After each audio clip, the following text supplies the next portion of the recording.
هرچند که گردم با حیا، آبی که بی سرپوشه هست بی شبهکی نوشد برا.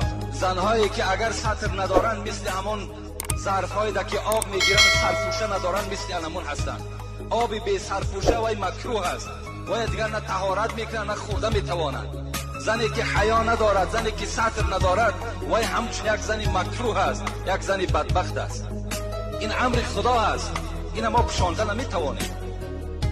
پیغمبر خدا میگوید المرأة عورة، زن خودش عورت است.